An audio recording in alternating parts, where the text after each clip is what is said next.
सावन के महीने में विवाहित बेटी का मायके में आना शुभ क्यों माना जाता है? बेटी या तो माँ लक्ष्मी का आशीर्वाद होती है। जिस घर में भी वो जाती है उस घर की शान बनकर रह जाती है। हमारे हिंदू धर्म में कहा जाता है कि कुछ ऐसे महीने होते हैं जिस महीने में यदि कोई विवाहित लड़की अपनी ससुराल से मायके की ओर प्रवेश करती है तो वो शुभ फल देता है। विवाहित बेटी का मायका ही नहीं बल्कि उसका ससुराल भी एक अच्छा सा खबर हासिल करता है। कौन सा शुभ फल मिलता है, आइए जानते हैं कि क्यों विवाहित कन्या का आना मायके और उसके ससुराल पक्ष को लाभ देता है। भाग्य लक्ष्मी होती है बेटियां। बेटियों के जन्म के बाद उसका भाग्य उसके अपने माता पिता से जुड़ जाता है। वहीं जब उसकी शादी हो जाती है तब उसका भाग्य उसके पति एवं उसके ससुराल वालों के साथ जुड़ जाता है।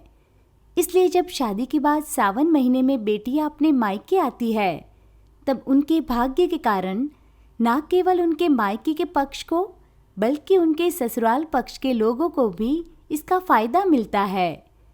इसके अतिरिक्त यदि विवाहित कन्या को उसके मायके में यदि मान सम्मान नहीं मिलेगा तो उसके आने के कारण जो शुभ फल उसके मायके को प्राप्त होने वाला है वो नहीं मिलता है। घर परिवार की समस्याएं हल हो जाती है। बेटियों को चाहे आप कितना भी बुरा भला कह ले, लेकिन वही घर की शान होती है और भाग्य लक्ष्मी भी होती है। ससुराल से सावन के महीने में जब बेटी घर आए तो उनसे अपने घर के आंगन में तुलसी का पौधा जरूर लगाए। उस पौधे के नीचे सुबह शाम दीपक जलाने के लिए भी बेटी से कहे। इससे मायके पक्ष के लोगों की सभी प्रकार की समस्याएं हल हो जाएगी। उनके शुभ कार्य से उनका ससुराल वालों का भी अच्छा संदेश प्राप्त होगा। मकान खरीदने का अवसर प्राप्त होता है। जब विवाहित कन्या अपने पिता के घर में जाती है तब उसके भाग्य उसके माता पिता का साथ बहुत जोरों शोरों से देने लगते हैं। यदि विवाहित कन्या अपने पैसे से गुड़ खरीदे और उस गुड़ को बेटी के माता पिता मिट्टी के बर्तन में रखकर मिट्टी में दबा देते हैं तो इससे उनको नए घर प्राप्त करने का अवसर प्राप्त होता है। कर्ज की परेशानी से भी मुक्ति मिलती है। विवाहित कन्या अपने मायके में जाकर अपने माता पिता को कर्ज की परेशानी से भी मुक्त कर देती है।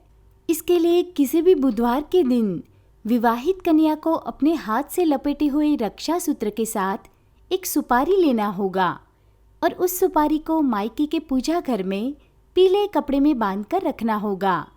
इससे माता पिता की कर्ज की परेशानी दूर होगी। इन सभी तरीकों से मायके वालों को बेटी के घर में आने से सावन के महीने में लाभ ही होता है। ऐसा ही लाभ एवं फल बेटी के ससुराल में भी देखा जाता है। मायका और ससुराल दोनों ही जगह पर विवाहित कन्या के हाथों से यदि गुलाबी कपड़े में अक्षत और चांदी का सिक्का रखा जाए तो घर में उन्नति होती है। हमारे चैनल को सब्सक्राइब कीजिए और पेज को लाइक करना मत भूलिएगा।